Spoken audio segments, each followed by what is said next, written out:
Hello, everybody. Welcome. It's wonderful to be here again. The weather is divine. It's very chilly in the mornings and warm in the afternoon, and the sun is bright with beautiful clouds scudding through the Arizona sky. And around us, the hills that are greening slightly because they're remembering rain. That's about all we can say about rain for the moment. We're remembering, and we know it will come again. I'm very happy to be here with you all. My name is Barbara Dubois, and it's my honor and privilege and great pleasure to be able to sit in the Dharma with friends all around the world. The blessings of teachings received from His Eminence Garchen Rinpoche imbue this temple with the nectar of enlightenment, the fragrance of ultimate realization, and pure, complete, and unalterable bodhicitta, meaning limitless love and compassion for all beings. And this is what gives us strength to practice and to aspire to not just receive such teachings and practices, but to take them as our own and fulfill our intention to become just like him. Bodhisattvas entirely devoted, unwaveringly devoted. And we say in the Dharma, tirelessly devoted and dedicated. It doesn't mean that sometimes we're not a little weary. That's the physical body. But the mind stays strong and does not tire when fully imbued with bodhicitta, this limitless love and compassion for all, and the intention unwavering, to liberate from ignorance and confusion, and thus from the causes of suffering, all beings in all realms, in all times. When we cast our intention that far out into the infinite, we never lose it. We never lose it. It always stays with us lifetime to lifetime, like a sacred cord or a cord of light that brings us through one lifetime after another to follow again, to pick up again where we left off with that sacred intention. It's the wind that fills our sails, and we are so fortunate to have beautiful exemplars of that intention and its dedication and fulfillment. Teachers of our tradition, the Tibetan Buddhist tradition, who with the Tibetan diaspora have spread out all over the globe to bring Dharma to people everywhere. And not just to human people, also to critters.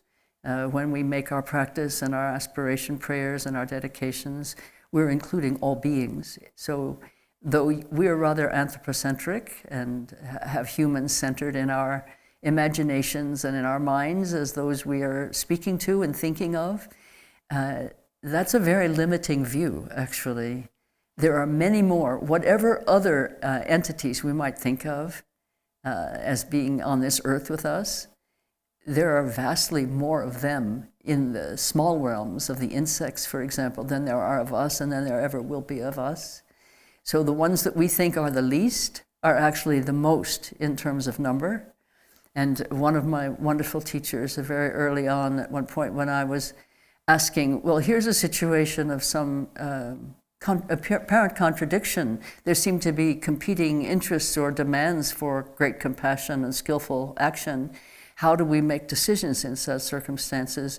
And she just paused for a moment and smiled, and she said, greatest good for the greatest number. The greatest good for the greatest number. It's a simple guide. Remember it when you think about the insects. Think about what's good for the insects, and you will be thinking about what's good for the entire planet, which includes us. We're just included.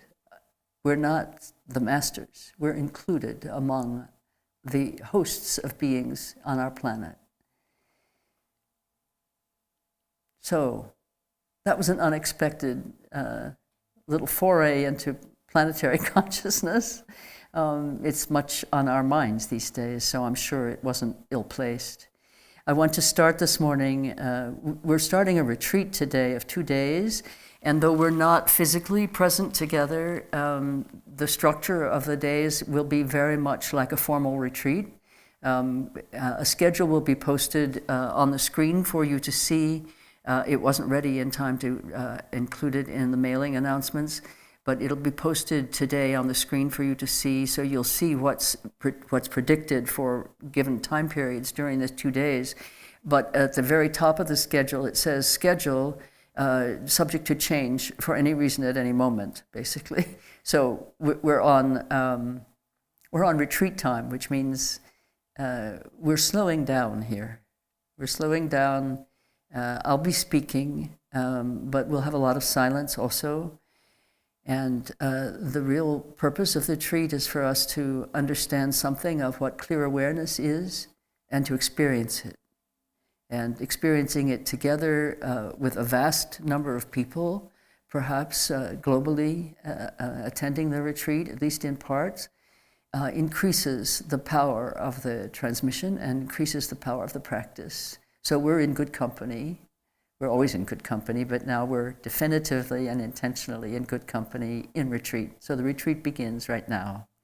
So we'll start with our opening prayers. Those of you who have the yellow prayer book of the Drikung Kagyu, please pick it up and make the prayers along with me. I'll say the page numbers so that you can do that with me. And I'll do more extensive opening prayers this morning because this is the opening day of the retreat. So,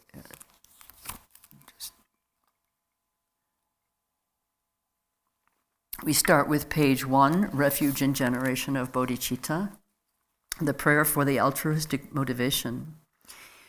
All mother sentient beings, limitless as space, especially those enemies who hate me, obstructors who harm me, and those who create obstacles on my path to liberation and omniscience, may they experience happiness, be free from suffering, and swiftly may they attain precious, unsurpassed, perfectly complete enlightenment.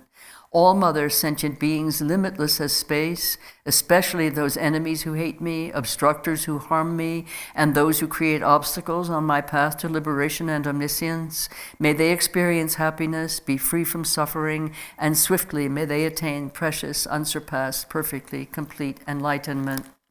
All mother sentient beings, limitless as space, especially those enemies who hate me, obstructors who harm me, and those who create obstacles on my path to liberation and omniscience, may they experience happiness, be free from suffering, and swiftly may they attain precious, unsurpassed, perfectly complete enlightenment. For that purpose, until I attain Buddhahood, I will apply my body, speech, and mind to virtue. Until death, I will apply my body, speech, and mind to virtue. From today until this time tomorrow, I will apply my body, speech, and mind to virtue. This is the prayer for generating bodhicitta. I take refuge in the Buddhas until I attain the essence of awakening. Likewise, I take refuge in the Dharma and in the assembly of the Bodhisattvas. Just as the Buddhas of the past gave rise to bodhicitta and progressed along the Bodhisattva's path, so shall I give rise to bodhicitta for the benefit of all beings and practice the stages of the Bodhisattva's path. I take refuge in the Buddhas until I attain the essence of awakening. Likewise, I take refuge in the Dharma and in the assembly of the Bodhisattvas. Just as the Buddhas of the past gave rise to bodhicitta and progressed along the Bodhisattva's path, so shall I give rise to bodhicitta for the benefit of all beings and practice the stages of the Bodhisattva's path. I take refuge in the Buddhas until I attain the essence of awakening. Likewise, I take refuge in the Dharma and in the assembly of the Bodhisattvas. Just as the Buddhas of the past gave rise to bodhicitta and progressed along the Bodhisattva's path, so shall I give rise to bodhicitta for the benefit of all beings and practice the stages of the Bodhisattva's path. Page 5, the Four Immeasurables. May all mother sentient beings, limitless as space, have happiness and the causes of happiness. May they be free from suffering and the causes of suffering. May they not be separated from the happiness that is free from sorrow. May they rest in equanimity, free from attachment and aversion. May all mother sentient beings, limitless as space, have happiness and the causes of happiness. May they be free from suffering and the causes of suffering. May they not be separated from the happiness that is free from sorrow. May they rest in equanimity, free from attachment and aversion. May all mother sentient beings, limitless as space, have happiness and the causes of happiness. May they be free from suffering and the causes of suffering. May they not be separated from the happiness that is free from sorrow. May they rest in equanimity, free from attachment and aversion. We offer the mandala of all beauteous things in the universe for the benefit of all beings. An infinite array of worlds, each with 4 continents, and the wealth and infinite oceans of realms. If I bring them all to mind and offer them without exception, please hold with compassion all the beings they contain.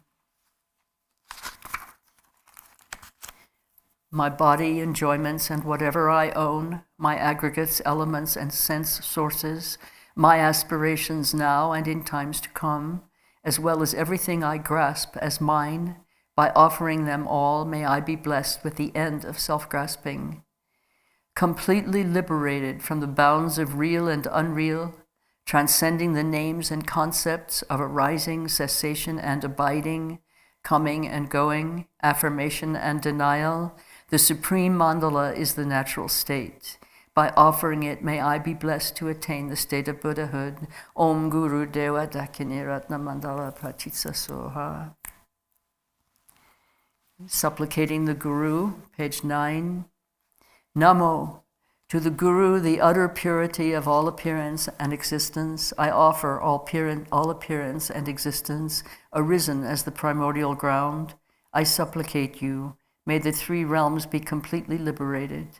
Please grant blessings to empty samsara from its depths. Lord with 5 omniscient wisdoms, crown ornament, kind one with loving nature, precious protector of beings, heart of all Buddhas, inexpressible by words or thought, I supplicate you from the core of my mind. Bless me from within the state of Dharmata. Bless me to realize this mind, primordially pure and unborn, as the unfathomable Dharmakaya. Please turn the wheel of the Dharma according to the dispositions and mental capacities of sentient beings. And we will go on to recite the 37 Bodhisattva practices, but before we do that, I want to make a specific dedication of our retreat for the freedom and the ultimate realization of all.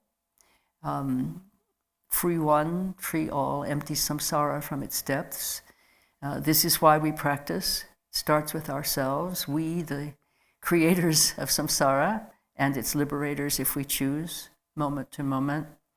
And how to choose and how to liberate is what we are training in for the benefit of all beings.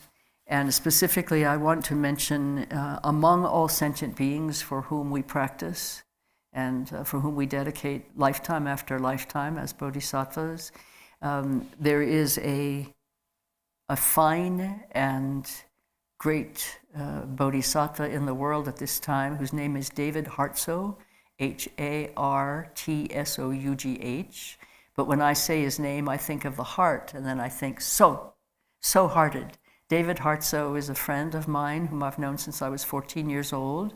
We met as classmates in a small Quaker school that we attended, and we got to know each other more recently. In the last maybe 5 years or so, have become closer friends as adults than we were when we were kids. And David is now very, very sick, and his life is precious to us in this world. He has been an untiring peacemaker all his life. From childhood on, he has been a peacemaker. And a peacemaker in this world is also a challenger to others. David has been challenging us, we sentient beings, human beings most specifically, to wake up to what is true, the power of love and the necessity for love and compassion in order to live together and not to continue to kill each other and harm each other. He has been everywhere on the planet with this work. He has been in the faces of those who would kill him and saying to them, friend, I know you need to do what you need to do, and I want you to do what you feel is right. And all I can do here and now, as you stand here with your weapon, is to do my best, to do the very best I can to love you anyway. And this is David Hartsoe, and he's been practicing this all his life. And he's now my age, we're the same age. He turns 81 in a few days, and I turn 81 in a few weeks. And I'm asking for all those within the hearing of my voice, and all those who immaterially also hear the meaning of my voice, my speech right now, in behalf of all bodhisattvas, let us pray for the long life and well-being and complete awakening and completion in this lifetime, however long he has. And we are really praying for a very long lifetime for David Hartsoe, that he fully complete his work. He knows, as Garchen Rinpoche has told me, and as David and I have talked about, that for a bodhisattva like David Hartsoe or Garchen Rinpoche, our words continue. Even our words that we have spoken continue, and our work continues beyond this lifetime. And David knows that, so he has great confidence. At the same time, let's keep him going as long as we can, with our prayers and our good wishes and our thanks. Really profound thanksgiving for the lives of David Hartsoe and people like him. They are uncountable and uncounted. They're everywhere. David happens to be one whom I know who stands out because he's been out there in the world publicly for all these decades. But, you know, we are legion. I love that expression, we are legion. There are bodhisattvas everywhere we look, and even when we're not looking, we're surrounded by bodhisattvas. And so I ask for your kindness for David Hartsoe. Thank you. So let's recite the 37 Bodhisattva practices. If you have the text, please recite with me. If you do not have the text, then I would ask that you allow these words, even if they're not familiar to you, just to drip into your mind like the nectar that they are.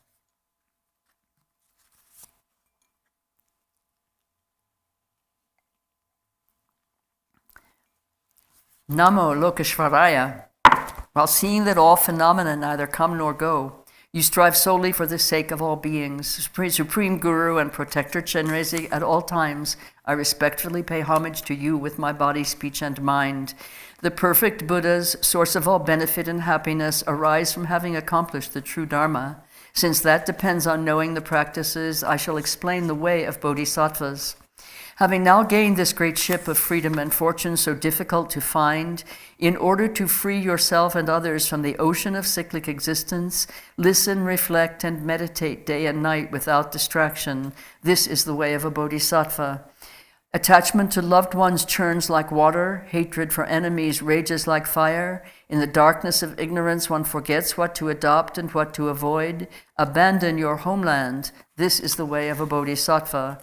When negative places are abandoned, disturbing emotions will gradually decline. Without distractions, attention to virtue naturally grows. When the mind becomes clear, certainty in the Dharma arises. Live alone in seclusion. This is the way of a bodhisattva. Family and longtime companions will part from each other. Possessions gained with effort will be left behind.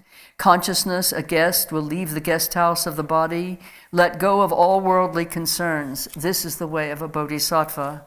In bad company, the three poisons grow stronger. The activities of learning, reflecting, and meditating decline, and love and compassion are lost.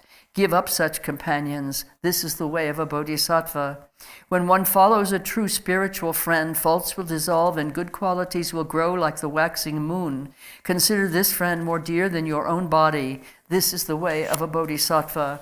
Who can worldly gods, themselves imprisoned in samsara, protect? Therefore seek refuge in the three jewels, the undeceiving source of refuge. This is the way of a bodhisattva. The Buddha taught that all the unbearable suffering of the lower realms is caused by wrongdoing. Therefore, never act wrongfully, even at the cost of your life. This is the way of a bodhisattva. Like a dewdrop on the blade of grass, the happiness of the three worlds vanishes in but an instant. Strive for the supreme state of never-changing liberation. This is the way of a bodhisattva. When mothers who've loved you since beginningless time are suffering, what good is your own happiness? Therefore give rise to bodhicitta in order to liberate infinite sentient beings. This is the way of a bodhisattva. All suffering without exception comes from seeking your own happiness. The perfect Buddhas are born from the altruistic mind. Therefore, truly exchange your own happiness for the suffering of others. This is the way of a bodhisattva. Even if someone driven by great desire steals all your wealth or lets others steal it, dedicate to them your body, possessions, and all virtues of the 3 times. This is the way of a bodhisattva. Even if someone cuts off your head when you haven't done anything wrong, take all their negative deeds upon yourself through the power of compassion. This is the way of a bodhisattva. Even if others slander you throughout 1 billion worlds, in return speak with a loving mind of their good qualities. This is the way of a bodhisattva. Even if someone exposes your hidden faults and insults you in front of others, view that person as a teacher and bow with respect. This is the way of a bodhisattva. Even if someone you've cared for as dearly as your own child regards you as an enemy, love that person even more as a mother would her ailing child. This is the way of a bodhisattva. Even if someone of equal or lower status, driven by pride, treats you with disdain, respectfully place them on your crown as your teacher. This is the way of a bodhisattva. Though you may be impoverished, always disparaged, gripped by disease, and tormented by spirits, never lose courage, but take on the misdeeds and pains of all beings. This is the way of a bodhisattva. Though you may be famous and revered by many and are as rich as the wealth god himself, having seen that worldly fortune is without essence, do not be proud. This is the way of a bodhisattva. If the enemy, your own anger, is not tamed, subduing outer enemies will only make them increase. Therefore, subdue your own mind with the army of love and compassion. This is the way of a bodhisattva. Sensory pleasures are like salt water. The more you drink, the greater your thirst. Abandon at once all things that give rise to clinging attachment. This is the way of a bodhisattva. The way things appear is your own mind. Mind itself primordially transcends fabricated extremes. Knowing just this, do not create concepts of subject and object. This is the way of a bodhisattva. When you come across things that attract you like beautiful rainbows in summertime, do not regard them as real and abandon clinging attachment. This is the way of a bodhisattva.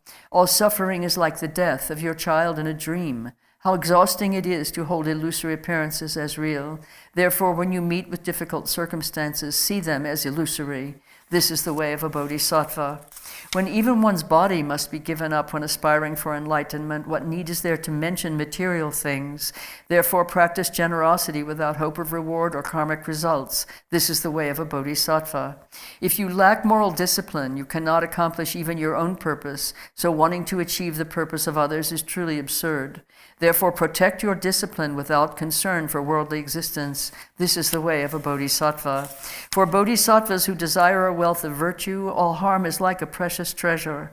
Therefore, without hostility, be patient with everyone. This is the way of a bodhisattva. Even hearers or solitary realizers who accomplish only their own purpose strive as if putting out a fire on their head. Seeking this, practice with diligence, the source of good qualities, for the sake of all beings. This is the way of a bodhisattva. Disturbing emotions are disturbed by insight, grounded in calm abiding. Knowing this, cultivate meditative concentration that perfectly transcends the 4 formless absorptions. This is the way of a bodhisattva. Without wisdom, the other 5 perfections alone are not enough to reach complete enlightenment. Thus, combined with skillful means, develop the wisdom that does not distinguish among the 3 spheres. This is the way of a bodhisattva. Unless you examine your own confused ideas, you might look like a practitioner but not be acting like one. Therefore, always examine yourself and abandon confusion. This is the way of a bodhisattva. If you are driven by disturbing emotions and talk about another bodhisattva's faults, it's actually to your own detriment. So don't mention the faults of those who've entered the great vehicle. This is the way of a bodhisattva. Concern for gain and respect causes conflict and a decline in the activity activities of learning, reflecting, and meditating. So abandon attachment to your circle of friends, relations, and benefactors. This is the way of a bodhisattva. Harsh words disturb others' minds and thus diminish the practice of a bodhisattva. Therefore, abandon harsh speech, which is unpleasant to others. This is the way of a bodhisattva. When disturbing emotions become habitual, it is difficult to reverse them with antidotes.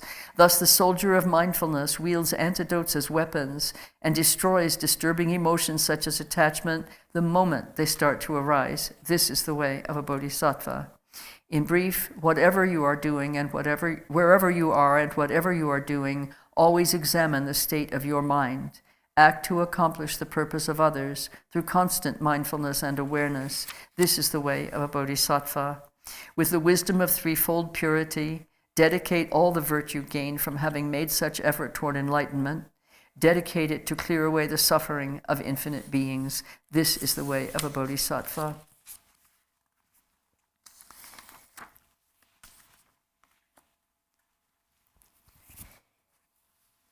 I want to read also to you the invitation to this retreat, just to remind us all of why we're here together.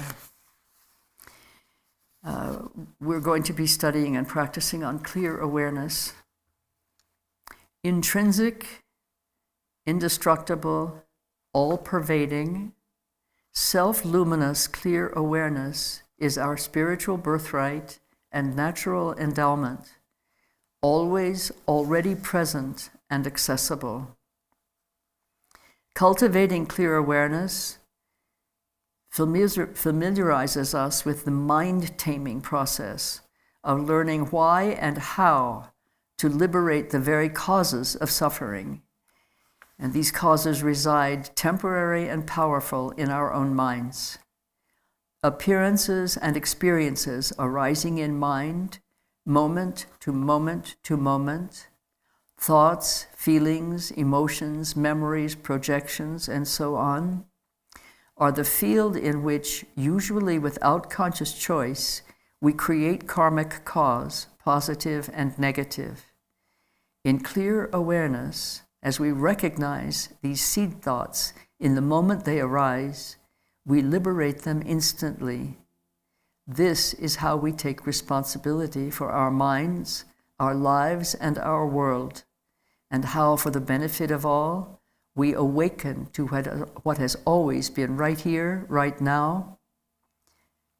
Clear awareness, primordial wisdom, our true nature.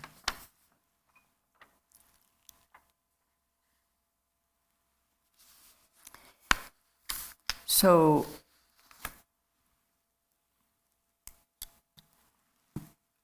what is being said there in our invitation to come together is really the key tone of our time as practitioners in these lives that we're in at this moment, for those of us who are choosing the path of the Bodhisattva particularly. And it's the key note for our work together this weekend, which sometimes is going to feel as if it's lasted 10 minutes, and at other times will probably feel it's like we're already in day 3. So just relax. We're in timelessness. Timelessness we are in. We are also in, we are always in, and in this moment, we have the opportunity to be consciously aware that we are in the light of the two truths, sometimes called the twofold truth. The truth of the union of relative and ultimate. That is the inner truth of the twofold truths. The secret that is discovered over and over again by practitioners and by people of good heart in life and work. There is no I, there is no other. We are not separate and distinct as indwellingly existent entities. Here we are in this relative world of material reality, how wonderful it is, filled with beauty and charm and goodness, and how frightening it is, filled with suffering and hatred and violence and pain, and how fleeting it is. The world that we abide in, that seems solid and existent, is made up of crumbs of matter, which are made up of atoms, which are made up of I don't know what, but ultimately not material.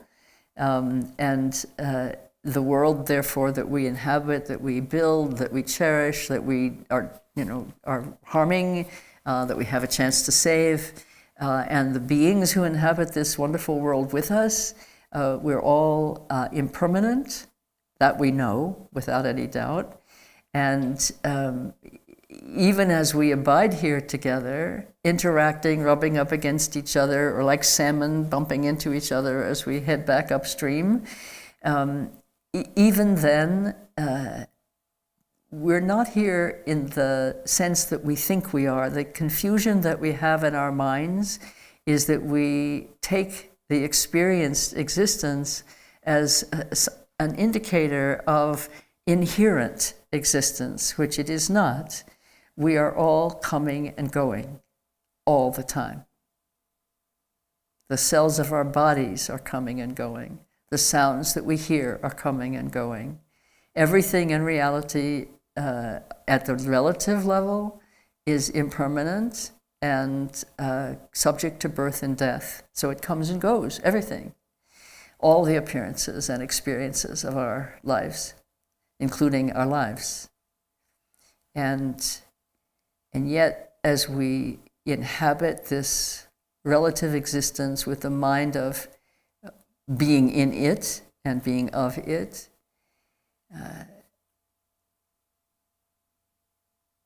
is there not, from time to time, a fleeting sense of something seeing us, ourselves, that we see our lives, we see ourselves unfolding, we observe our experience, we observe our minds, we know what we're thinking at a given moment.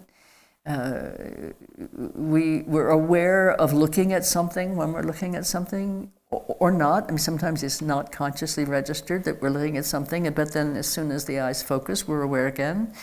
And the moments when we're aware of awareness, the moments when we are aware of what's moving in our minds. For example, if I ask you, well, what's in the back of your mind right now? Instantly, you cast a glance within with no effort, not even perhaps being aware that you're doing it, and you see what's moving in your mind in that moment. It's accessible to you, it's right there. It's like a sense that we don't even claim. But that sense that can see the mind, that's clear awareness. It's ordinary consciousness. We use clear awareness all the time. We're never without it. What we're missing is recognition of it. But clear awareness is both the ultimate nature of all phenomenal reality, open, empty-like space, without limit or circumference, without ground or substance. Clear awareness, that is the nature, the intrinsic essence nature of all phenomena, including us, including our thoughts, including the piece of paper, including the dwelling that we're in. The intrinsic nature is not this, it's the sky-like nature of space, limitless, all-pervading. And that's our ordinary awareness. It makes me so happy to say these words. This that is the ultimate is also right here, right now, the way we apprehend, experience, and momentary realities. It's the way I see this lovely gong, this bowl. and it's the way I hear, and I'm aware of hearing the sound. So it's the ordinary awareness with which we navigate our ever-changing reality and register its static moments, whether sublime or agonizing. How we see the can of soup on the shelf, how we acknowledge and recognize that we're hearing a friend's speech. So there's a Swahili expression, sawa sawa, same, same. So what we operate with in the world of the finite and material and evanescent, what we operate with, our operating system, is clear awareness, and the ultimate nature of reality is clear awareness. In other words, we are never apart from clear awareness. Not possible to be apart from one's true nature. Not possible. If clear nature, self-luminous, all-pervading and open like space, if that's actually my true nature, if that's actually what I am, not the momentary who that is Barbara, but the what that is unchanging and undying because it's unborn, it's always already been present ever since the beginningless. As the Tibetan teachers sometimes say, from the beginningless, it's been like that. And to the endless, which there will not be, it is like that. That's what it's like. That's what it is. If this is true, then in every instant of my existence, every instant of my registered, ongoing, temporal, presently existing and going into the future life, I am a blend, a mélange, a mixture. I am a combination. I'll use the word blend because it means the parts or the elements or the aspects are right one with. They're not adjacent. They are blended together.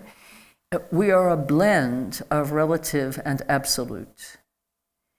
And to go further, I would like to remind myself at every moment, and to remind you, in case you have forgotten that you once knew this, that we are ourselves in every instant the union of relative and absolute. We are the union of relative and ultimate truth. We are therefore also the union of limited and limitless love and wisdom.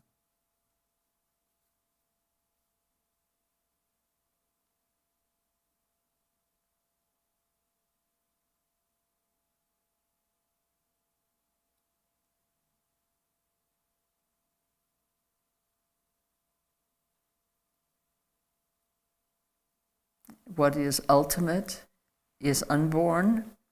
It is always already here. When we step into a room, we're stepping into a space in which the ultimate is already there.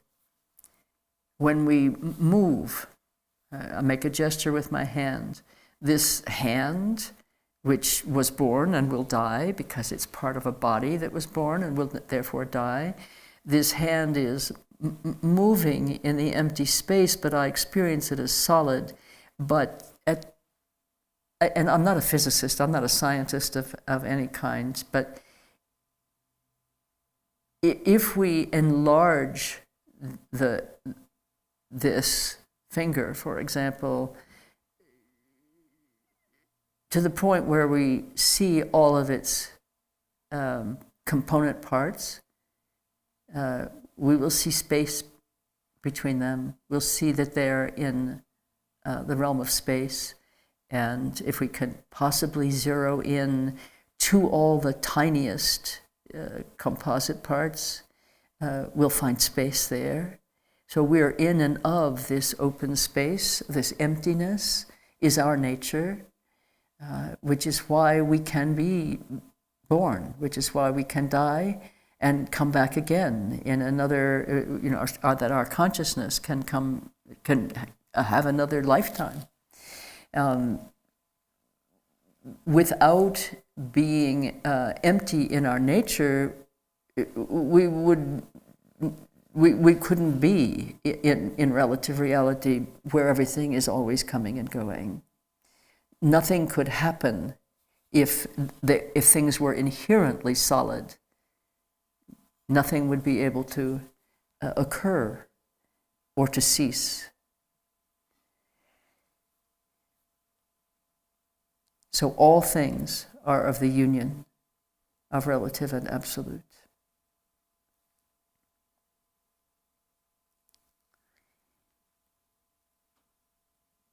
And that ultimate nature is not made up of anything. It has no component parts or composites. And it has no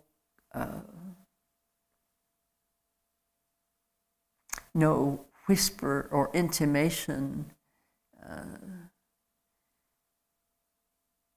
in emptiness and absolute love, wisdom, clear awareness, ultimate clarity.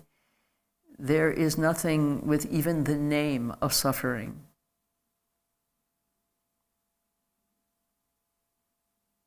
So our true nature is not a suffering being.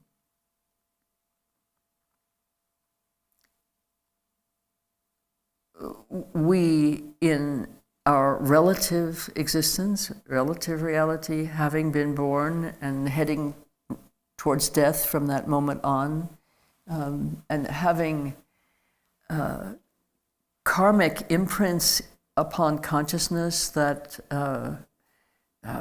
will come forth into a lived reality in a given moment when the cause that the karmic seed is meets the conditions that allow it to manifest, then there will be an experience that has been brought forth by seeds of cause set in the mind stream in prior moments and prior years, in prior months, days, years, and in prior lifetimes.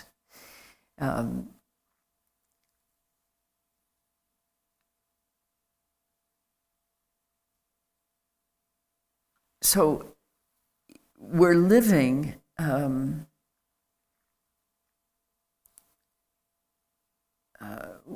our living reality experienced in this lifetime is a continuation of the activities of our minds throughout the times that we have been samsaric beings. Samsara means suffering. Samsara means the realm of suffering.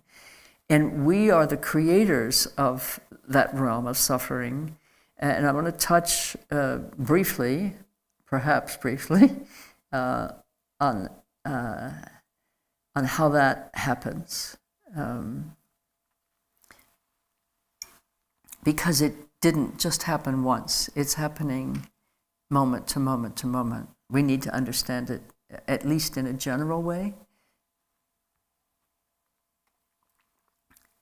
If we are going to have any capacity to liberate the causes of suffering, and therefore to liberate beings from the realms of suffering.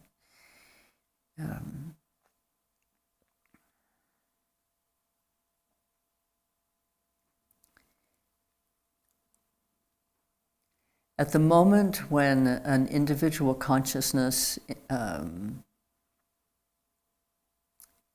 comes again into the relative realm because of causes of rebirth that have been laid down in the past,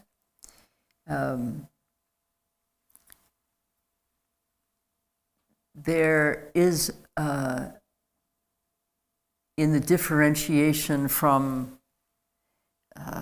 this is approximative language, please understand, I'm not describing something with the wisdom of a great guru who's actually been able to see this moment of differentiation, although it happens over and over again for us as our ordinary consciousness participates in the world. But I'm trying to describe something ineffable but certain. There is, at the moment that there is the first intimation, first perception or apperception of self, of I, something here, I. At that exact same instant, or infinitesimally after it, but right with it, let's just say coming along with it, is also a perception of not I, other. That is what we call duality mind, I and other. And so if the instant that there is I, there is also other, all of what we experience in the realms of possibility, potential as sentient beings begins to unfold in that moment with a mind that is thinking in terms of a binary, I and other, I and other, I and other. And then the world starts to be constructed on that basis. And the basis is, sometimes it hurts me that I need to tell this to us. I need to tell it to myself over and over again also. But it's a little bit painful to me in this moment to tell it, because the world is suffering very much from what I'm describing here, as I'm sure you're very aware as I use these words of I and other.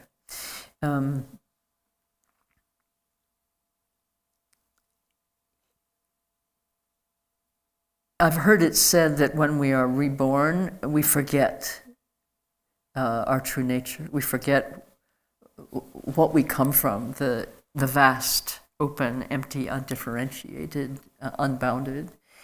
And so let's for a moment just use that piece of information presented in that format and say, okay, then the perception of I, it is based on a moment of experience, but without any other information. It's a recasting of reality on the basis of a duality, which presupposes a supposed solidity of existence. So the I perceives itself and then perceives the other, and the other is perceived as not I,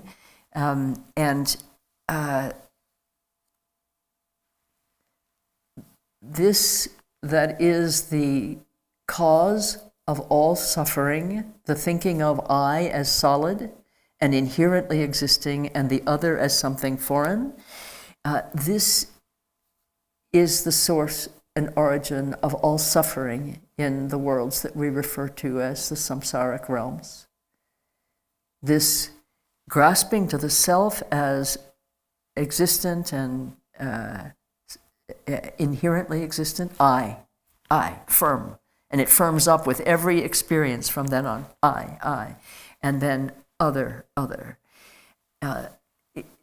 The grasping to I is what we call self-grasping. It doesn't mean selfishness, it means the original misconception, misattribution of a fixed, inherent, intrinsically existent essence to something that has arisen from the emptiness due to causes, and nothing that exists on the basis of a cause can be said to have inherent existence. So this error on which all suffering is founded and from which it all derives, this error of perception and interpretation and attribution, the perception is I, the experience is something of I, the attribution is of otherness to the other, and also of solid selfness to the self. This is the source of all suffering, and it is entirely innocent. It is a completely innocent misjudgment of the nature of reality. It has no ill intent. It has no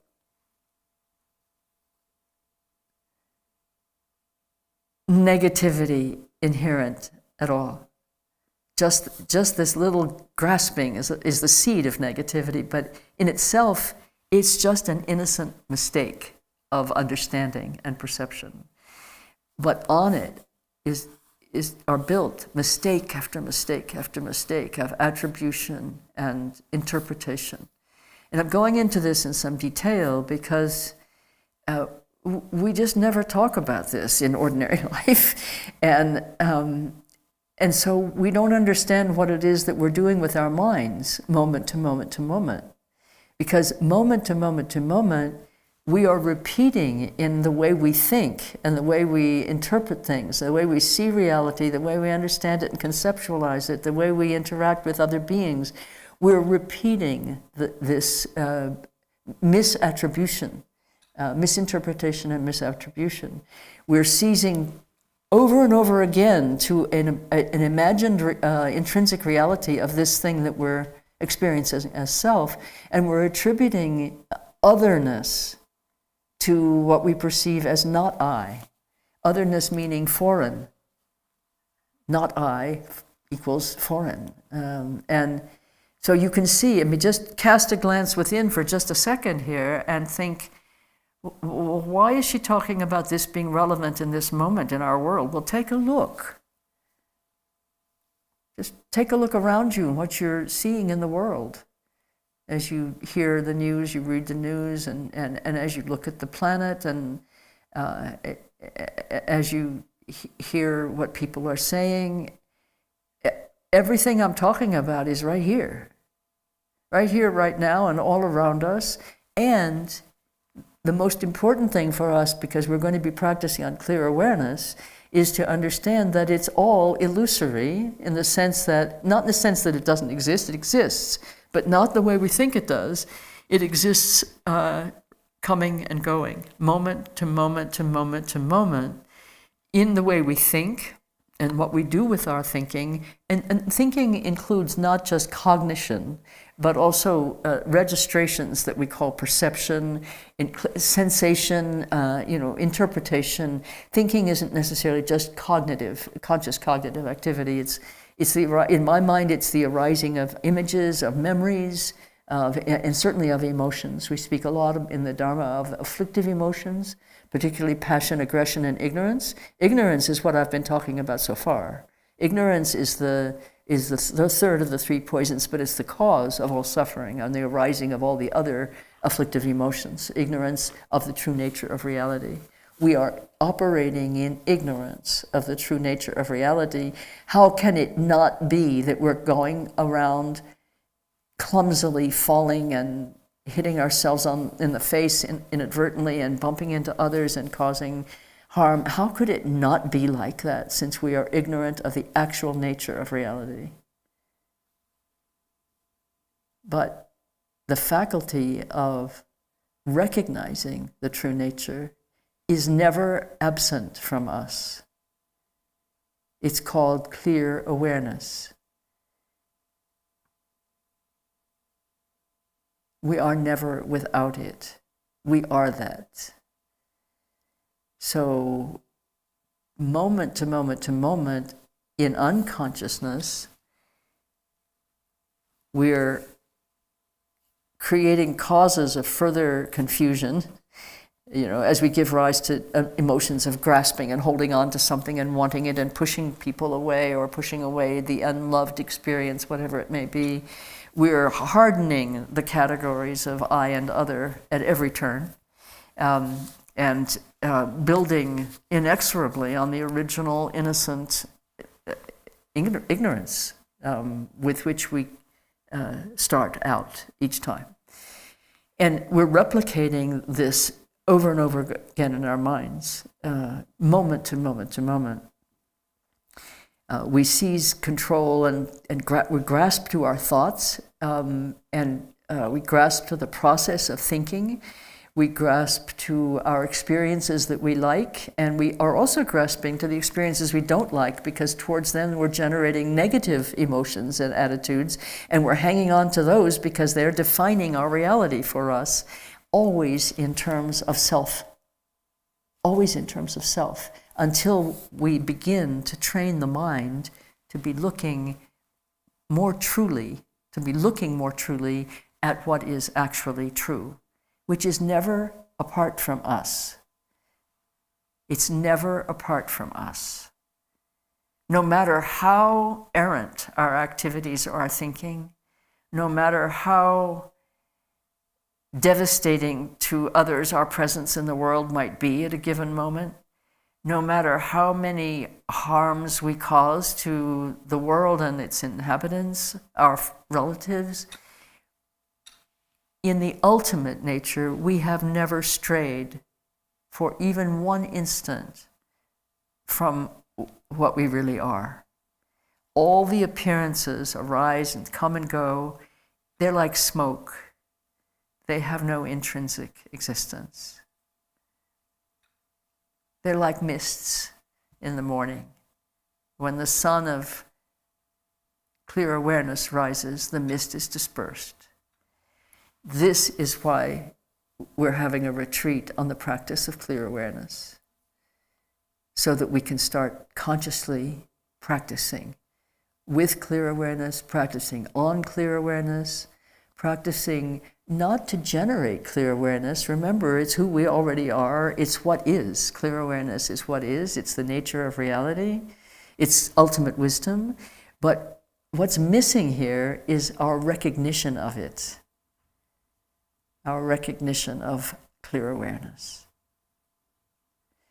And so we have practice that is really reminding ourselves over and over again of the presence, persistence, existence, not existence, but beingness of our clear awareness nature. And I just start to breathe more easily just saying these words. A minute ago I was on the verge of weeping, and now I'm relaxed again. To remind ourselves of what is true ultimately is to relax in the relative experience. Because just like a stringed instrument, and really I'm not a musician, so I might really blow this, but like a stringed instrument in the orchestra, when the orchestra master or mistress tunes up the orchestra and sounds the note that's going to start the tune-up, the string will vibrate to that note. We are like that. We're strings in the vast instrumentation of truth.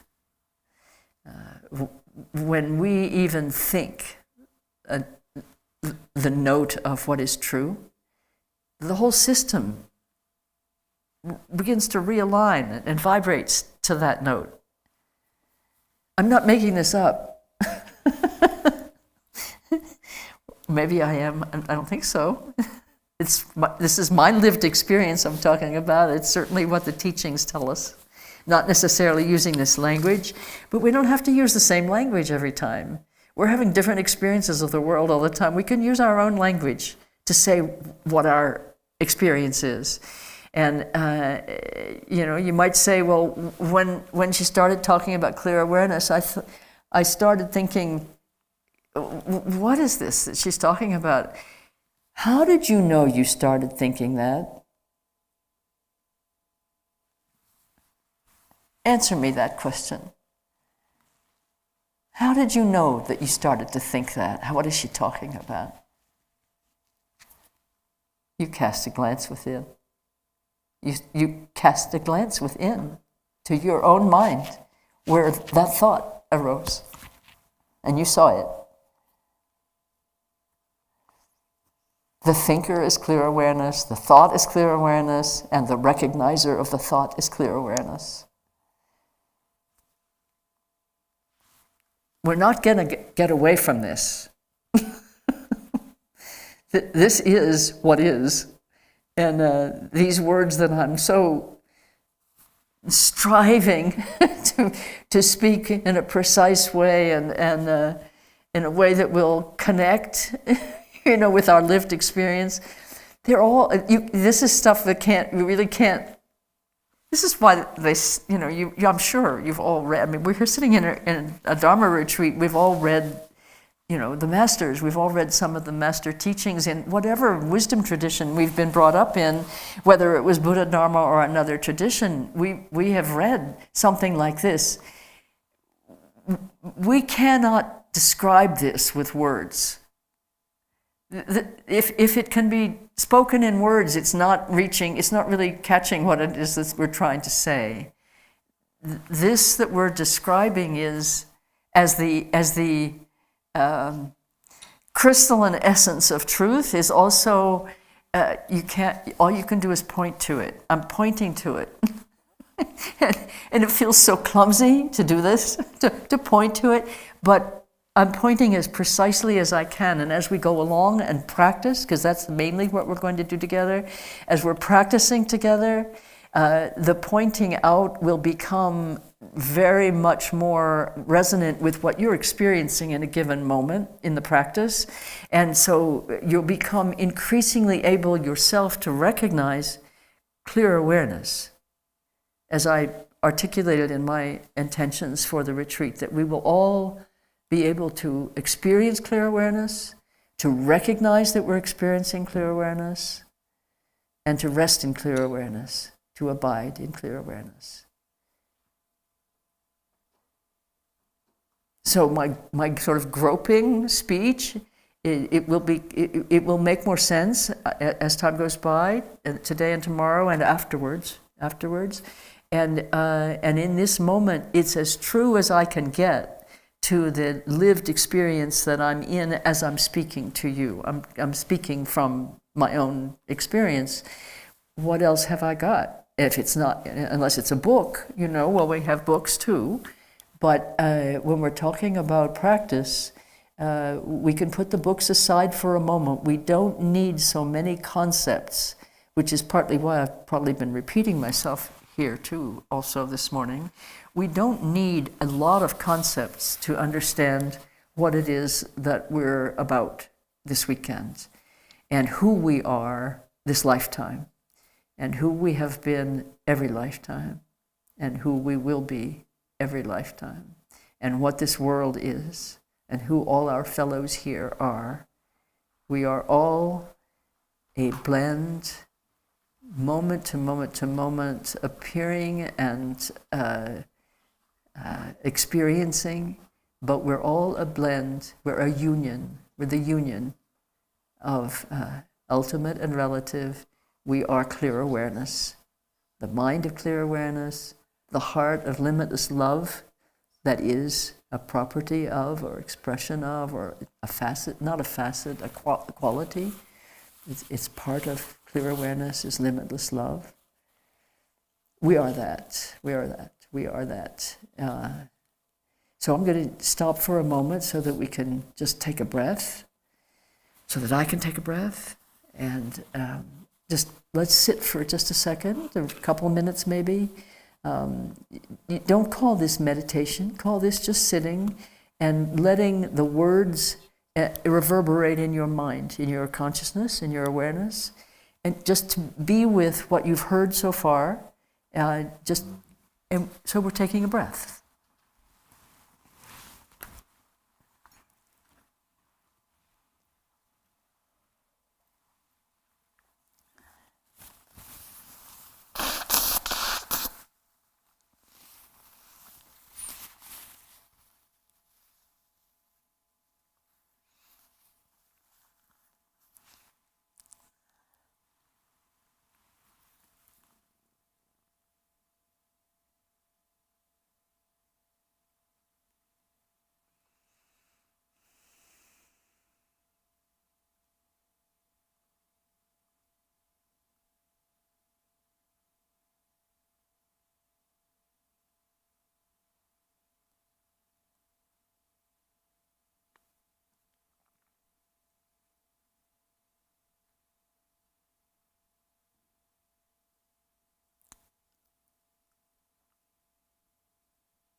Okay, I'm going to speak again now.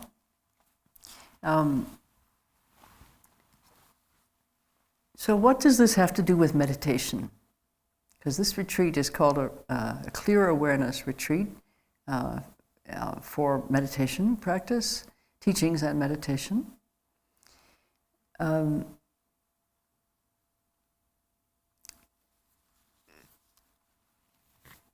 There are many different kinds of meditation practice. And people have many different motivations for taking up a practice of meditation.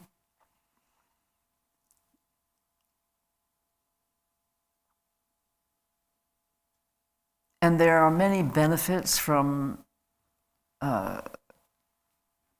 many different styles of meditation or ways of meditating. Some of them have to do with, just relaxation and health. Some of them have to do with cultivating certain qualities, such as compassion. One meditates on compassion to increase one's capacity for compassion.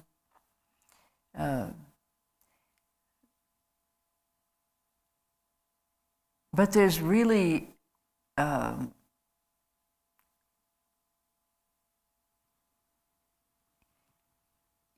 in our tradition here in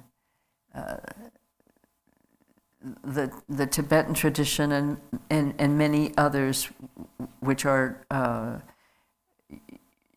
cultivating meditative capacity, not with a relative reality purpose in mind, such as health, but cultivating meditative capacity.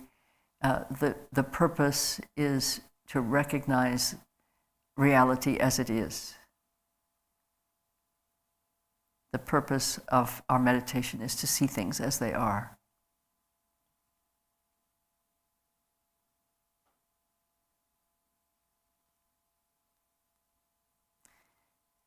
And along with that comes all the qualities. And developing the qualities of love and compassion are actually essential foundation for meditating in this tradition. And I think we could maybe say generally, but I don't know about every tradition. And I only know some about this tradition too. But it's been said very clearly, very definitively by His Eminence Garchen Rinpoche, without limitless love, it's actually not possible to meditate. Without limitless love, it's actually not possible to meditate. That's a direct quote from a teaching of Rinpoche.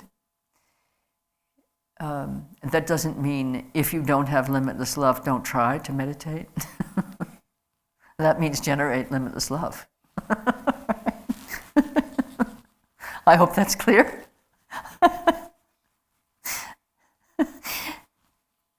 Because don't we sometimes take it the other way when we hear something like that?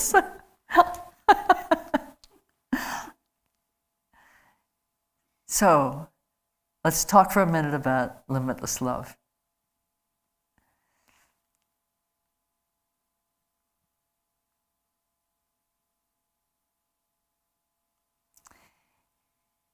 Limitless love is love. We think we're conventional beings, and we have attachment, and we have aversion, we have all of it, and we also have love. But we mostly have love in our in our experience. Mostly, our love has an object. We love this person, maybe not so much that one, or we love this bowl. We love this one. The other one, it's a little tarnished. It's like everything. The binary. The binary is ruling our perceptions of reality. I, other, like, don't like, beautiful, ugly. Come on, we can get beyond that. Intrinsically, we are beyond that. We never were limited by that. But when you see it starkly like that, of how petty that, I mean, really, that is so petty. That is pathetic that we would settle for a life ruled by like and dislike. Let's not settle for a life ruled by like and dislike. I love this one, I don't love that. Let's generate limitless love. Let's practice love without regard to self. That's where we start to generate limitless love. The sun doesn't rise every morning and say, I'm going to shine on Gordon today. He's such a great guy. The sun rises and shines, and everybody is warmed who's in the reach of those beams until the earth turns, and then, then it becomes cool. But the sun is limitlessly radiant. We have that capacity. Let's go there with our love.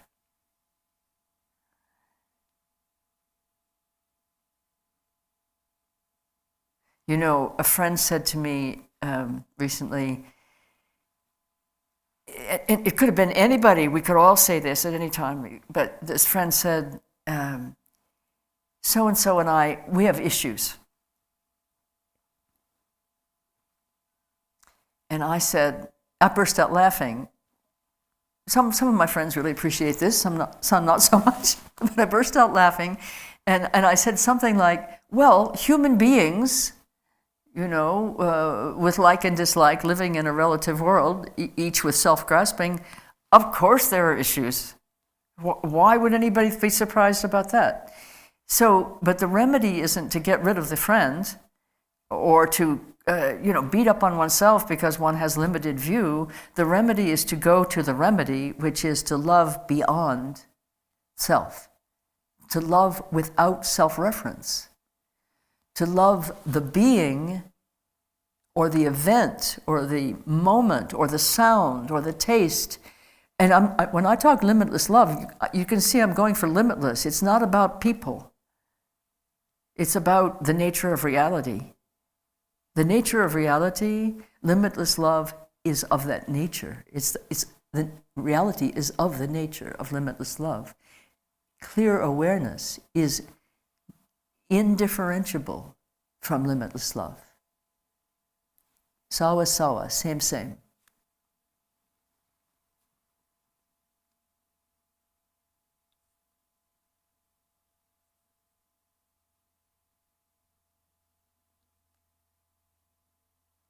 When the thick hide of emptiness is pierced by the arrow of, this is something that came in my mind one day, and I'm quoting myself incorrectly.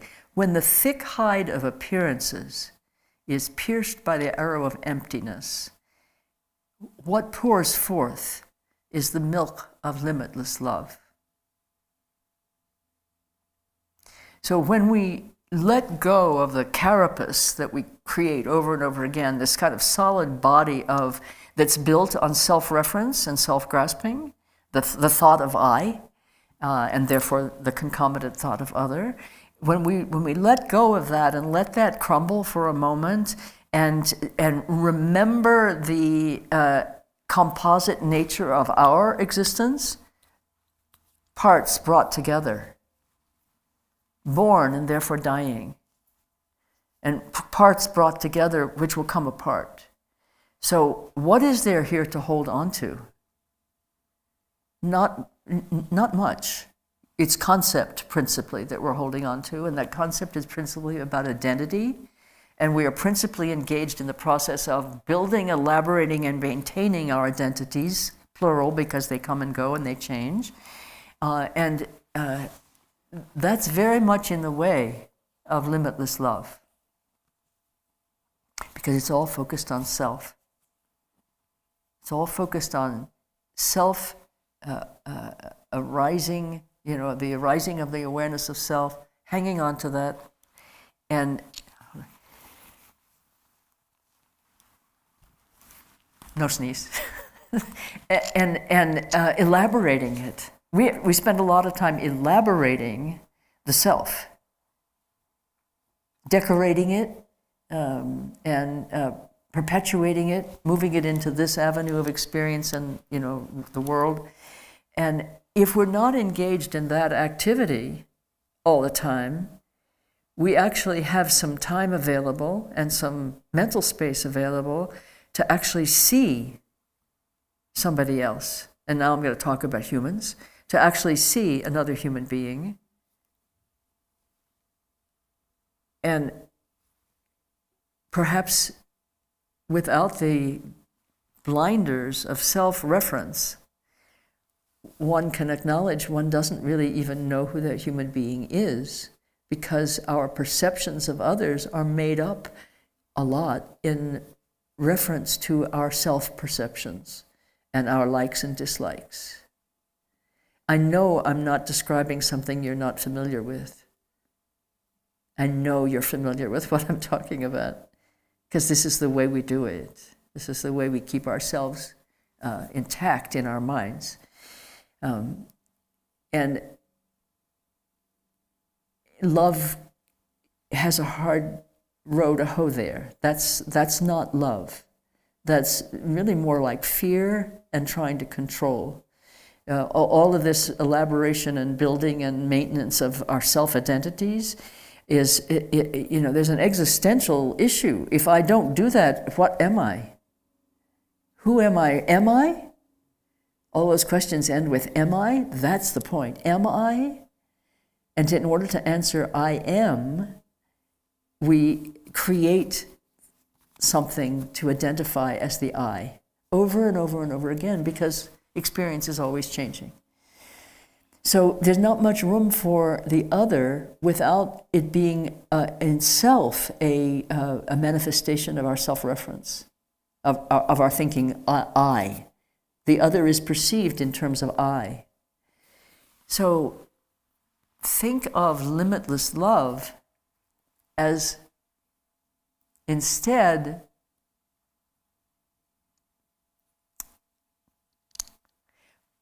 I don't know if I can put this into words.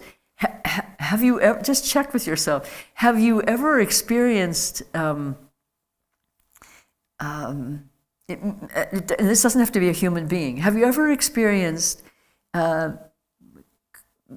coming into a meeting, with the eyes or the ears or the, the taste or the, maybe not taste, that's very misleading, or touch, or perception, recognizing something, seeing something, or someone. Have you ever experienced a sudden upwelling of well-being in you? In a moment or a condition or a meeting with another being, maybe not a human, maybe a human, but an upwelling of well-being that appears to have no cause. It doesn't seem to relate to any circumstance other than that you're in the presence of something with which, not toward which, but in the presence of something with which, the presence being with that presence, you are filled with the goodness of being, a sense of well-being, the goodness of being. And there's nothing to hold on to there. It's just an upwelling in which you identify, you recognize the goodness of being.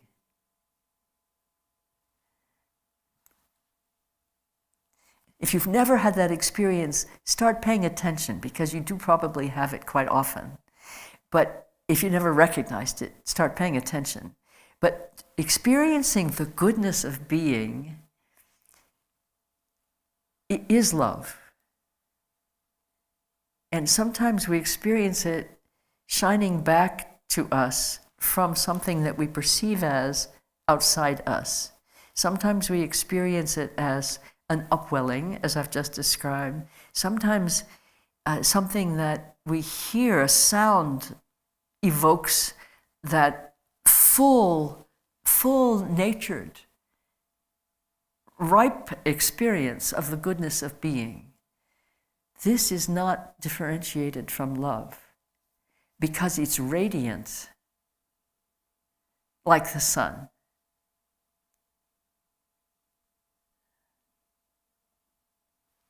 It's radiant like the sun. It's spontaneous, uncaused.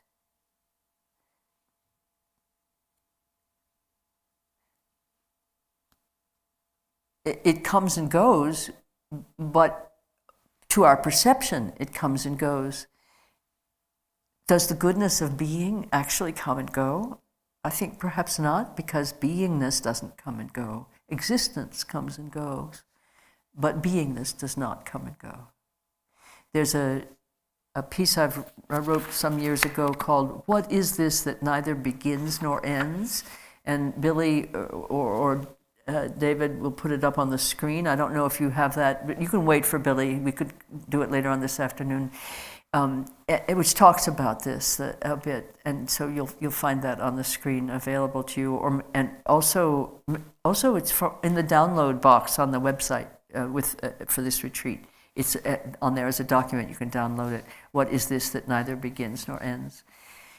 So I'm wanting with a gentle touch, delicate touch, without trying to seize concepts too much, to kind of point to an aspect of experiencing that we are familiar with, but probably may not pay too much attention to because it's evanescent. It doesn't stay with us necessarily very long when we experience it. But we do experience limitless love in our experience of being alive. We are experiencing that. And it wouldn't always be associated with another being, but it can be. It can be, for example, in the presence of Garchen Rinpoche, our teacher here, for those of you who don't know, in his presence, very often people spontaneously weep. And it's not emotional weeping, it's a melting of the kind of carapace, the kind of stiffness. He calls it an ice block, a frozen ice block of our minds that are caught in self. In his presence, because he is, not that he expresses or emanates or whatever, but he is limitless love. In the presence of limitless love, what is not that in us melts.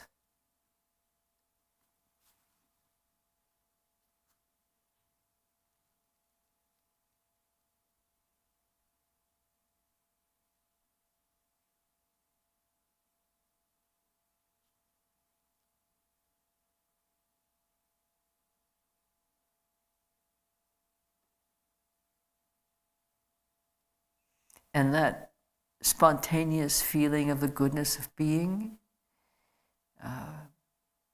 if you kind of check in with yourself, there's a melting. It's like that. It's like a melting.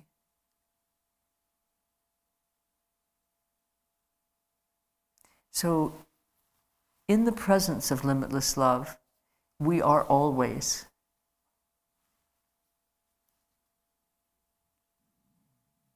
We are always in the presence of limitless love. And the only thing in the way of our recognizing that and resonating to it is our determination to hold on to a fixed notion of I, grasping to the selfness, the implausible and impossible and in fact non-existent, inherent existence of this thing we call self. So when we talk about generating limitless love and developing our capacity for that, we're not talking about going out to Walmart's and buying something from a shelf that we don't have. We're talking about watering a plant that's already inherent. We are that by our nature. We only need to sweep away that which obscures it from our sight and experience. The same way we are by our nature. We are of the nature of clear awareness. The only thing keeping us from recognizing that is our self-grasping and the obscurations that arise from that, such as afflictive grasping, attachment, afflictive hatred, revulsion and aversion, and the always wanting more solidification, that grasping to selfness.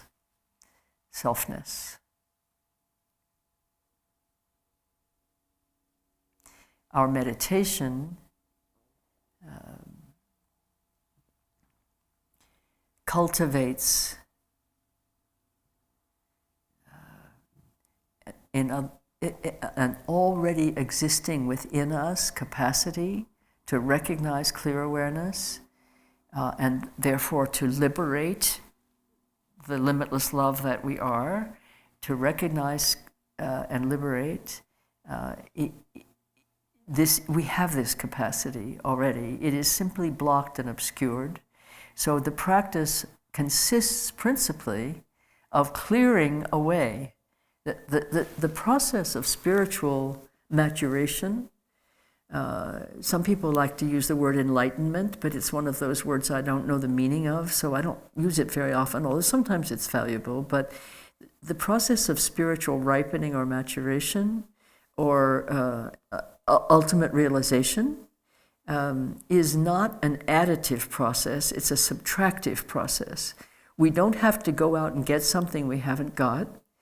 We need to sweep away and clear away that which we have acquired and contrived and put into place that is in the way of our seeing reality just as it is, that's in the way of our seeing ourselves just as we are, that's in the way of our seeing and loving ourselves and others just as we are, that's in the way of our seeing and loving the entire world just as it is.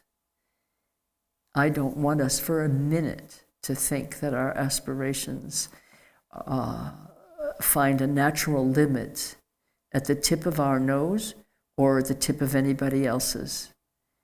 Our aspirations must go beyond what we identify as material reality, because our aspirations need to become as vast as true nature itself. No limits, no limits. That's how we can even imagine speaking of to liberate all beings from suffering, which is our aspiration as bodhisattvas.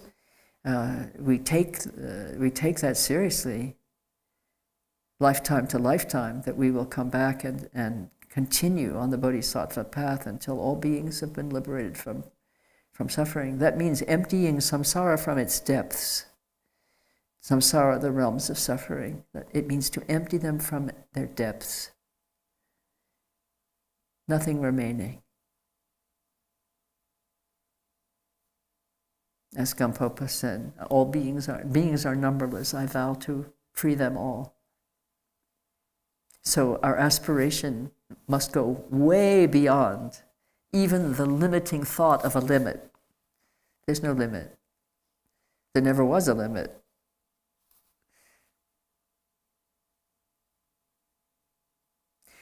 I'm nourishing a little hope here. I usually counsel myself and my friends to walk between hope and fear. But I find myself nourishing a little tiny hope here, and I'm going to say it out loud. I'm hoping that this is good news for you. I'm hoping that you're taking this as all good news. Even the part that seems maybe difficult. What? I'm illusory? Not a thought that the self immediately gravitates to with appreciation, but that which sees the self does recognize and relax a bit hearing that. This sense of relaxation is something to pay close attention to. When you recognize the sense of relaxation in the body, check the thinking too. See what's happening with your thinking when your body's relaxing. Sometimes there's a wave of ease that moves through the body when we directly encounter clear awareness, for example. Certainly when we experience love, the body relaxes. We're also a union of mind and body and emotions. There's another union for us to celebrate and acknowledge. It's not a mind-body relationship.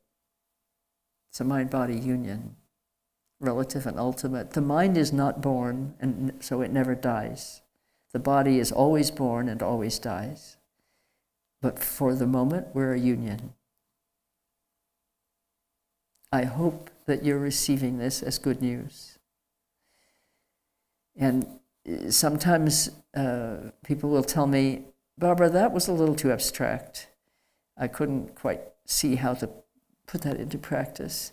But the whole rest of our time together this weekend is to put it into practice. So we will see that together, how to put it into practice. And I think it's time for me to take a short break, and then I'll come back and talk a little bit about the practice. Okay? So please take a short break, and short. We don't have long time together. We have only this lifetime, so let's let the breaks be short, but very relaxed.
So now we're going to talk about practice briefly, and then we'll see how much time we have. We might actually be able to sit together in a little bit of clear awareness practice.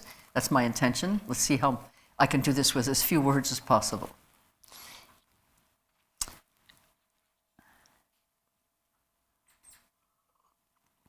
So I'm going to just enunciate a few principles here, and then we'll do something together. So, first of all, why are we practicing? As I said earlier, it's to see things as they are, see things as they really are.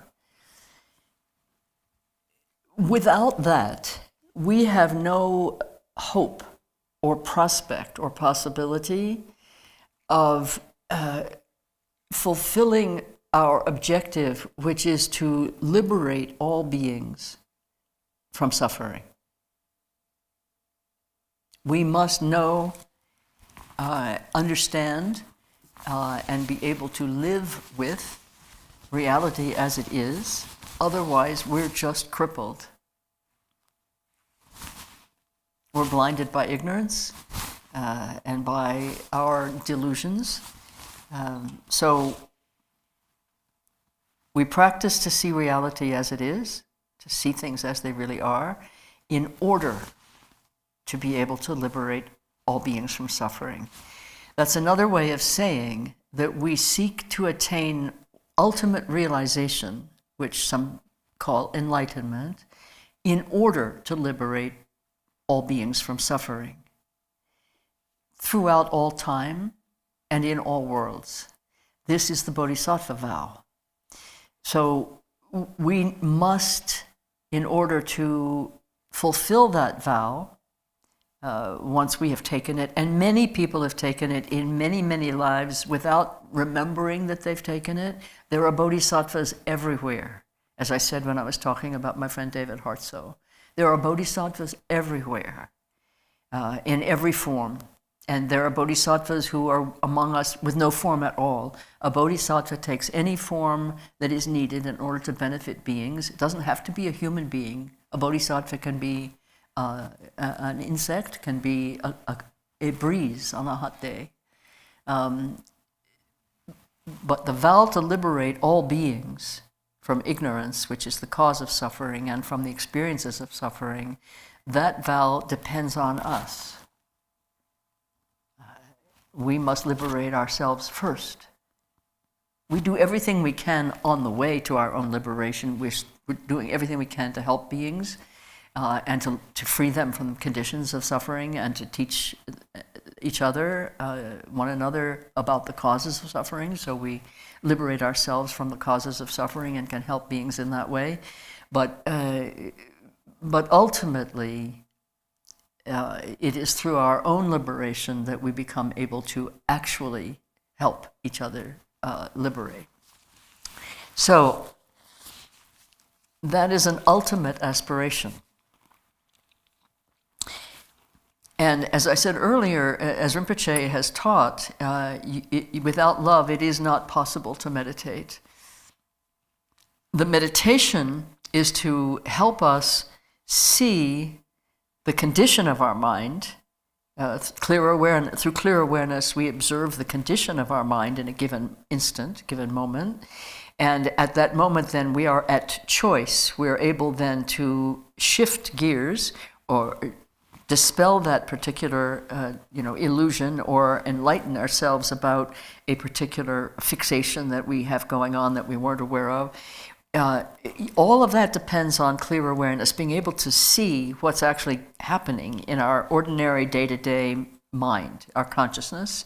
I use the word mind most of the time to refer to the ultimate, but sometimes we use also mind to refer to what we should probably more properly call consciousness, which is the self-reflexive, aware function of mind, where we're able to think, we're able to plan, and this is the stream of consciousness within which karmic seeds of cause are implanted by our thinking. So we need to be able to see our consciousness, our conscious mind. We need to be able to see what's happening there in order to be able to choose how we relate to what we see happening there. We want to be at choice. That's what gives us the power to act for the good and to restrain ourselves from acting in ways that are harmful, actions of body, speech, or mind. So that clear awareness, seeing consciousness, it's the same clear awareness that also sees the mind's actual nature.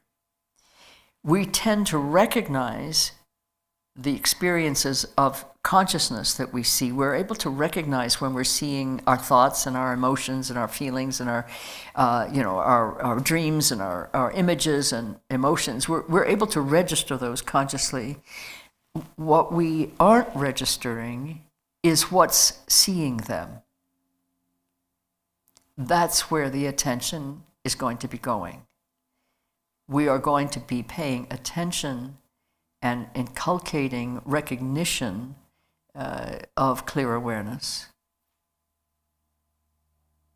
So, in a funny sort of way, we could say, in clear awareness meditation, clear awareness is the meditator.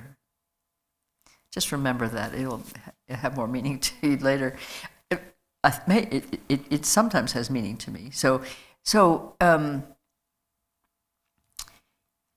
When we say without love it's not possible to meditate, let me just enunciate a few other things that are relative to that.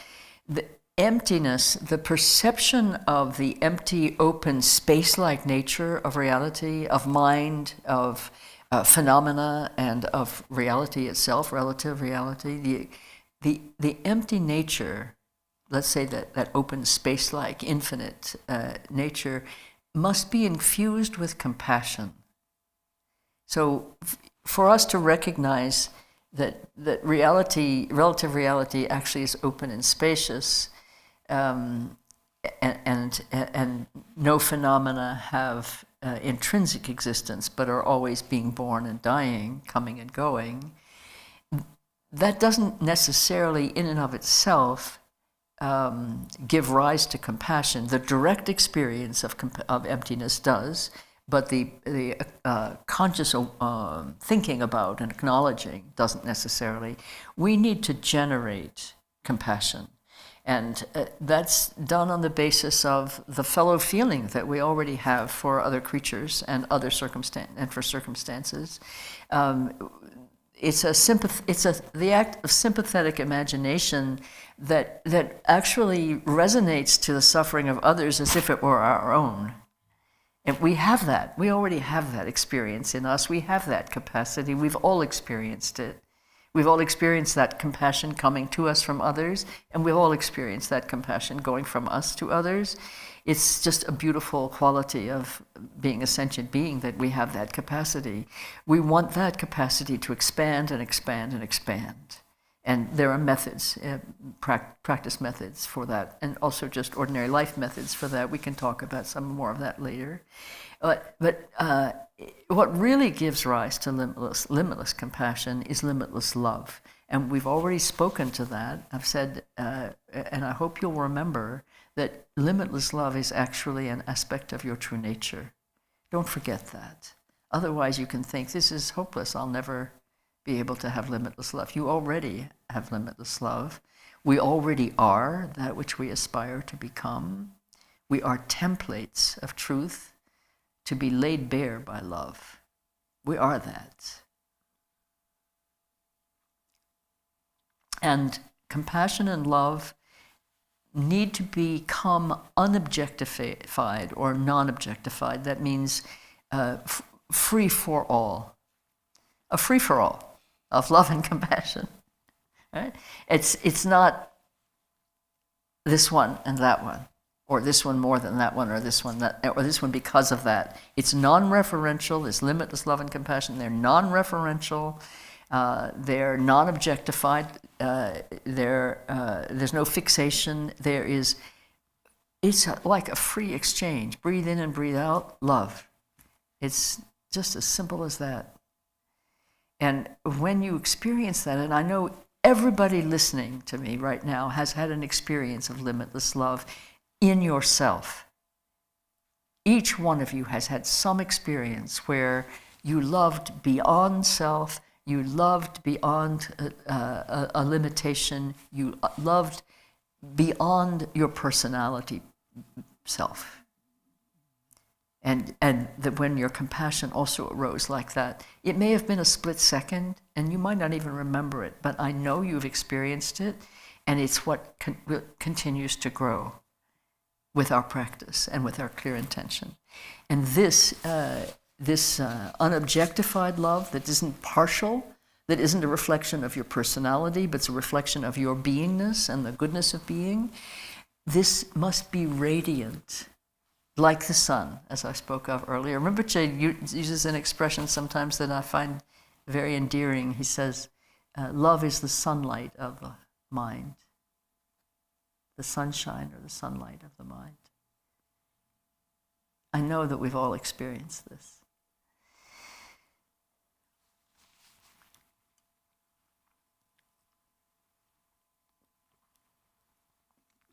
So, having all experienced this at some level, at some point, in this moment, we're going to just take a couple of minutes, free and clear.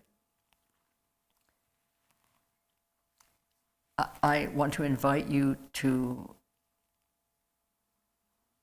send your awareness inward, the same way you would if I were saying, what is in your mind right now?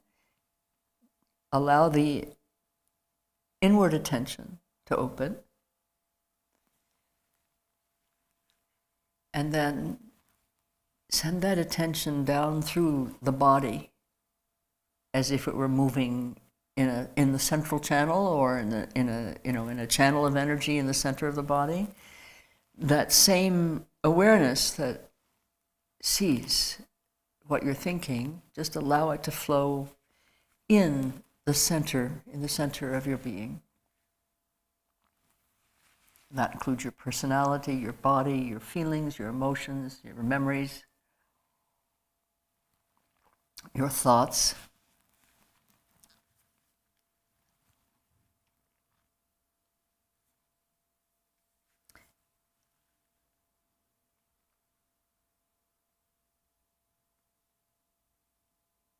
And now I want to invite you, just in a simple way, like a child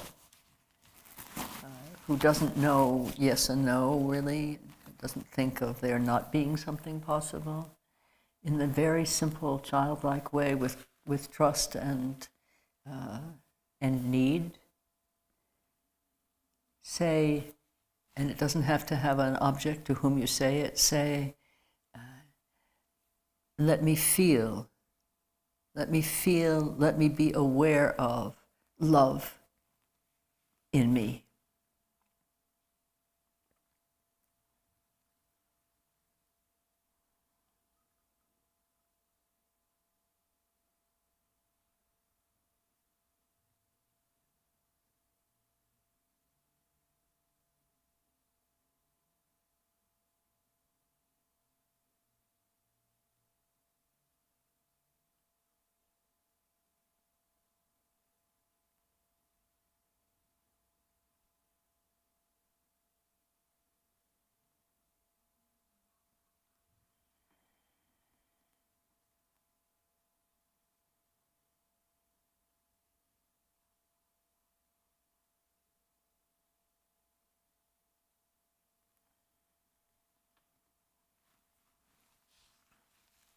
And if that love moves in you, allow it to move in you. Allow it to swell and increase and expand. Allow yourself to recognize love everywhere and anywhere in your body.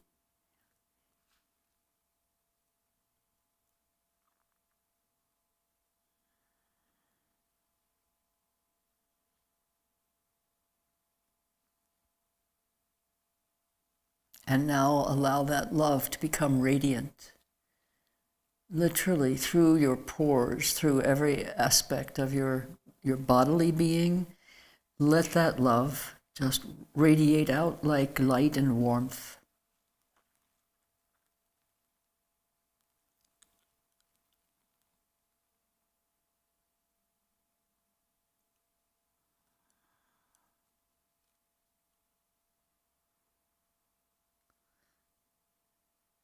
And it fills this room that you're in, whatever room that may be. It fills the roomless expanse that we occupy together here.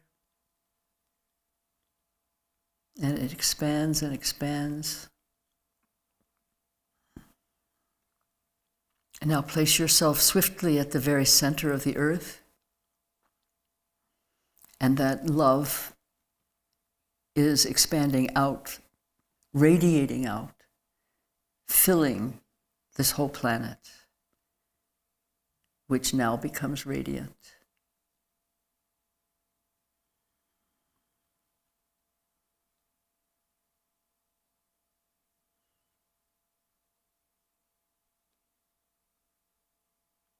And that light, warmth, energy, love permeates, pervades all the universe. Becomes finer and finer and finer. No substantiality whatsoever. Just fact. Limitless love.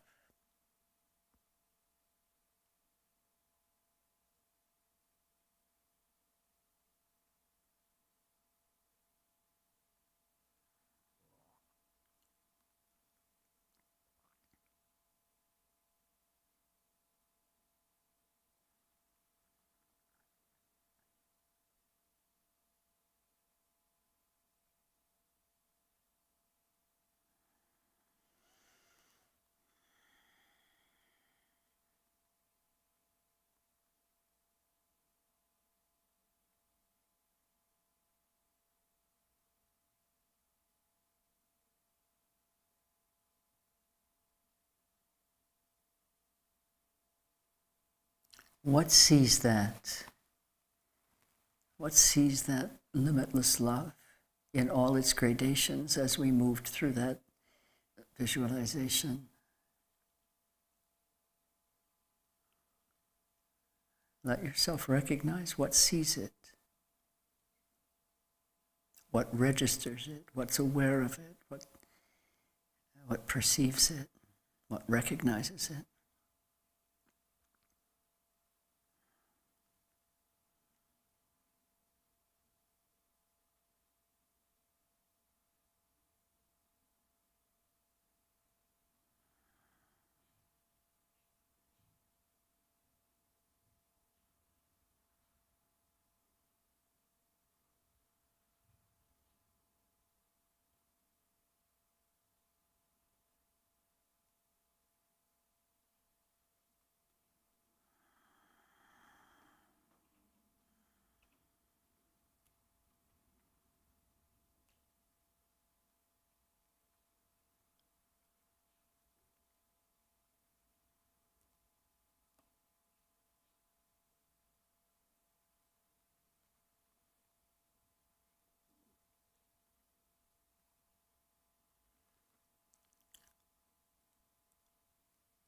Any thought that arises, particularly any kind of doubt or questioning, let it melt into the seeing energy or capacity, faculty. What sees love melts what is not love. They become one. Anything that arises as a doubt or a question just dissolves in the radiance of love and awareness that you are cognizant of, that you're recognizing.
That's a brief introduction to clear awareness practice.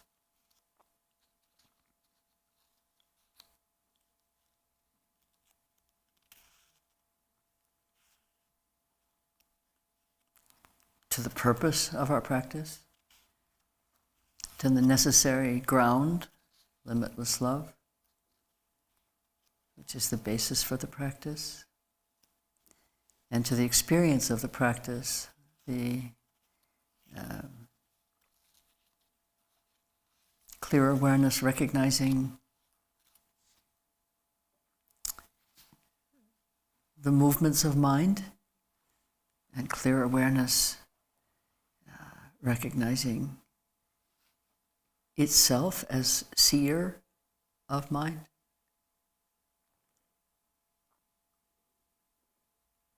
And the ability of your ability, our ability, to register when something is arising as a thought or an occlusion, a difficult emotion, or whatever it may be that arises in the mind that is in that state of looking within, casting the glance within, cultivating the inward attention, that when mind looks at thought being a generic term for any arising, when clear awareness sees an arising in the mind and we do not take hold of that arising, that thought or emotion or image, it will dissolve in the awareness that sees it. Like water dissolving in water, like a wave dissolving in the ocean. What moves in our mind, in our consciousness, whether it's a thought or an emotion or an image, whatever it may be, is not of a different nature than mind itself.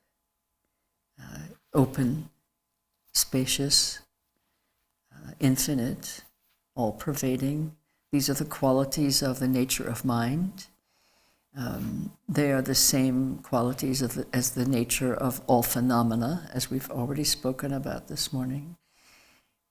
So when a thought or emotion or whatever arises in the mind and is seen by clear awareness, which is what sees what's in the mind, and there's no interference by the self, by our self thing,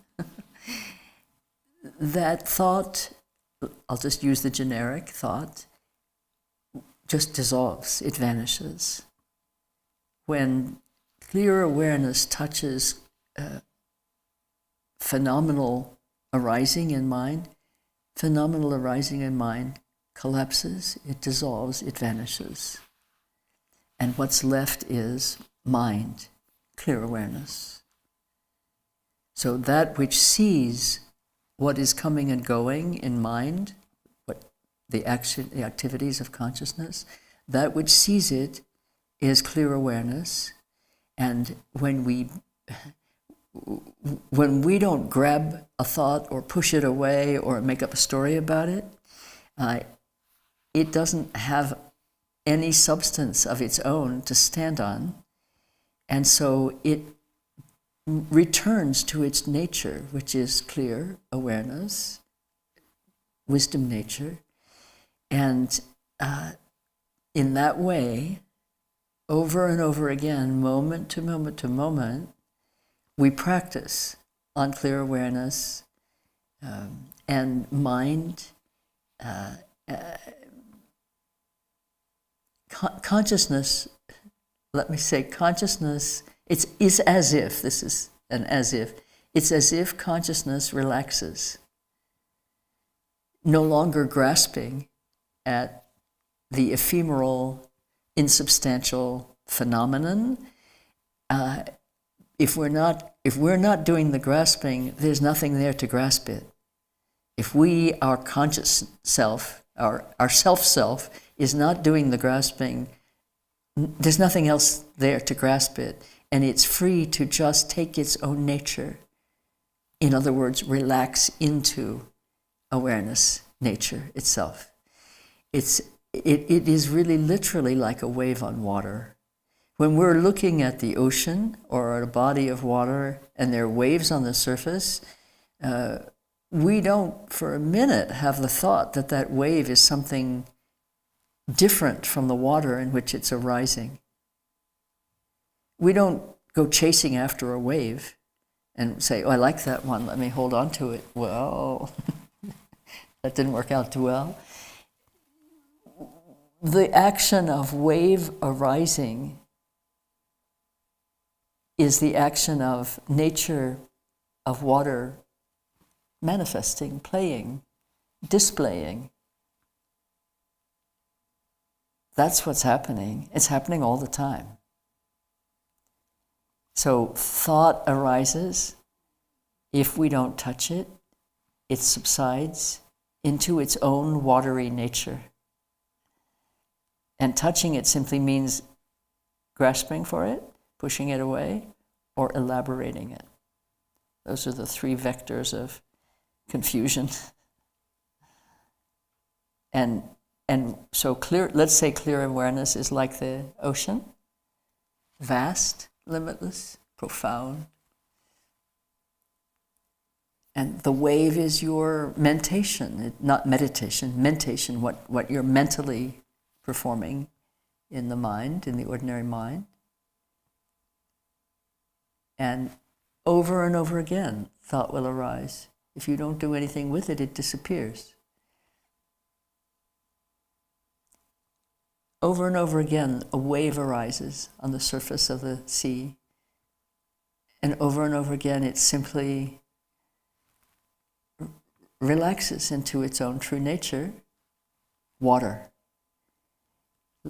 When we're meditating on clear awareness, it's like that. And that's exactly what it's like. Effortless. Really effortless. It's as simple as I describe it as being, and it's effortless. The Rinpoche at one point, many years ago, and he says it over and over again because we need to hear it over and over again, the greatest effort you will ever have to make in your practice is the effort to do nothing. So this is a practice of doing nothing or not doing anything. So we let it be, and it takes its own nature. It just relaxes into its own nature. It being the whole phenomenal display that we have visible to us in the mind through the inward attention, and visible to us all around in our lives and our interactions with others and in the world, as repetitive, constant, ceaseless display of phenomenal reality arising from causes, existing for a moment based on conditions that make that possible, and then dissolving again. And we say into nothing. Where did that relationship go? Well, it ended. Everything ends that had a beginning. If there's a meeting, there's an ending. And if there's an ending, it came because there was a meeting. But in seeing things as they are, we see the phenomenal display as the same way that you see the wave on the ocean or the wave on the lake or the river as you're watching. And think for a minute of childhood experiences or adults of sitting by a campfire or sitting by moving water. Adult experiences too. Some of us still get to go to places like that. And there is something extraordinary that happens in the mind when one is a long time by a fire burning and gazing at the fire, or a long time by moving water where there are waves. There's an extraordinary relaxation and ease that come to mind, emotions, and body in that kind of contemplation. Because in the fire, you're seeing the flames the same way we see the waves on the water. The flames are not something solid, they are fire. They're the expression of fire.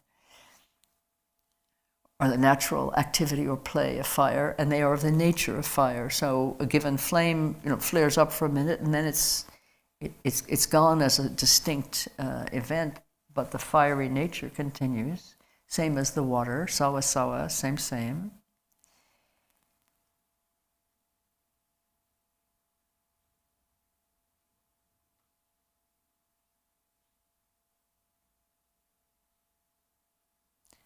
And we are like that too. Our self-grasping also rises and falls like a wave.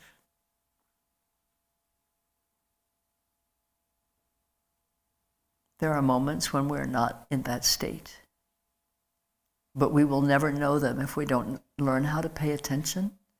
So cultivating the inward attention is critical and beautiful for this process that we're talking about. And that's what we'll start with in the afternoon when we come back together.